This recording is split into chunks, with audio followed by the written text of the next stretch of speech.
আসসালামু আলাইকুম। আজকে আপনাদের সাথে আরেকটা রেসিপি শেয়ার করার জন্য চলে এলাম। সব সময় কিন্তু অতিরিক্ত তেল মশলাযুক্ত খাবার বা ভুনা বা কষানো তরকারি খেতে কিন্তু ভালো লাগে না। তো সেটা থেকে বের হয়ে মাঝে মধ্যে এরকম একটু কম তেল মশলাযুক্ত পাতলা ঝোলের তরকারি খেতে কিন্তু খুবই ভালো লাগে। তো আজকে সেরকমই একটা রেসিপি শেয়ার করব। এই রেসিপিটি খেতে যেমন মজাদার তেমনি স্বাস্থ্যকর। আর আমার আজকের রেসিপি সবজি দিয়ে শিং মাছের ঝোল। তাহলে চলুন কথা না বাড়িয়ে কিভাবে রং এবং স্বাদ অটুট রেখে আমি এই রেসিপিটি তৈরি করেছি সেটা দেখে নিই। কড়াইতে 1/4 কাপ তেল দিয়ে তেলটা গরম হলে তার মধ্যে 1 টেবিল চামচ পরিমাণ করে পেঁয়াজ রসুন বাটা দিয়ে দিলাম। পেঁয়াজ কুচি আমি পরবর্তীতে ব্যবহার করব, তাই একটু কমিয়ে দিলাম। কাঁচামরিচ বাটা আর জিরা বাটা দিলাম 1 চা চামচ করে। ঝালের জন্য কাঁচামরিচের ফালি আমি পরবর্তীতে ব্যবহার করব।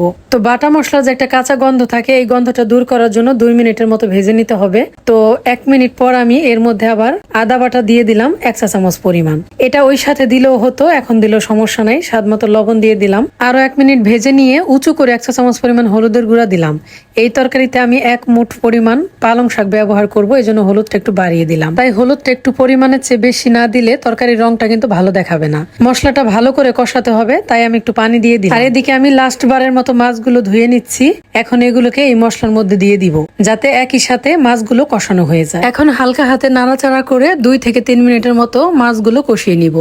একই সাথে মশলাটাও সুন্দরভাবে কষানো হয়ে যাবে। তো মাছটা কষানো হয়ে গেলে এখন আমি এটাকে তুলে নিচ্ছি। মাছ এইভাবে কষিয়ে নিলে মাছের মধ্যে লবণ হলুদটা খুব ভালোভাবে প্রবেশ করে, ফলে খেতে স্বাদ লাগে। আর সরাসরি ঝোলে দিয়ে দিলে সেটা কিন্তু খেতে অতটা ভালো লাগে না। আর এইদিকে সবজিটাও আমি রেডি করে নিয়েছি। তো এবার এই মশলার মধ্যে সবজিটা দিয়ে কিছু সময় কষিয়ে নিব। সবজির মধ্যে রয়েছে আলু, ধুন্দুল আর মূলা। আর এর সাথে আমি কিছু পেঁয়াজ এবং কাঁচামরিচ ফালি করে দিয়েছি, যেটা আমি আগেই বলেছিলাম। এখন ঢেকে দিয়ে 2 থেকে 3 মিনিটের মতো কষিয়ে নিব। নাড়াচাড়া করে নিয়ে তারপর ঝোলের জন্য পানি দিয়ে দিচ্ছি। পুরো রান্নাটাই মিডিয়াম থেকে হাই হিটে হবে, বিশেষ করে সবজি দেওয়ার পর থেকে হাই হিটে হবে। এতে করে সবজির রংটা সুন্দর থাকবে। তাছাড়া হাই হিটে রান্না করা তরকারি খেতে বেশি স্বাদের হয়।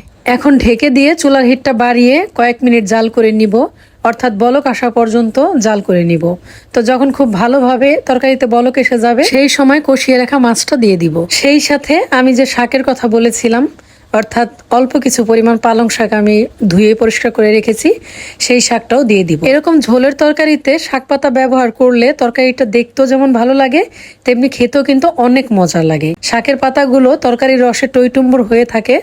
দেখা যায় যে ঝোলের মধ্যে থেকে শাকগুলো তুলে তুলে বাড়ির সবাই খেতে থাকে। তবে এ ধরনের তরকারির স্বাদ কিন্তু অনেকটাই নির্ভর করে মাছের উপরে। মাছটা যদি দেশি মাছ হয় এবং তাজা হয়, তাহলে কিন্তু তরকারি অনেক স্বাদের হয়। আর আমি এই তরকারিতে যে মাছটা ব্যবহার করছি সেটা কিন্তু একদম তাজা বিলের মাছ। মোট 2 বার ঢাকনা দিয়ে ঢেকে হাই হিটে তরকারিটা জাল করে নিয়েছি 8 থেকে 10 মিনিটের মতো। তো সবকিছু ভালোভাবে সিদ্ধ হয়ে গেছে, আর ঝোলটা কিন্তু অনেকটা পছন্দ মতো হয়ে গেছে। এখন আমি এটাকে চুলা থেকে নামিয়ে নিচ্ছি। এই তরকারিটা কিন্তু খেতে যেমন সুস্বাদু, তেমনি কিন্তু স্বাস্থ্যকর। আশা করি রেসিপিটি আপনাদের ভালো লেগেছে।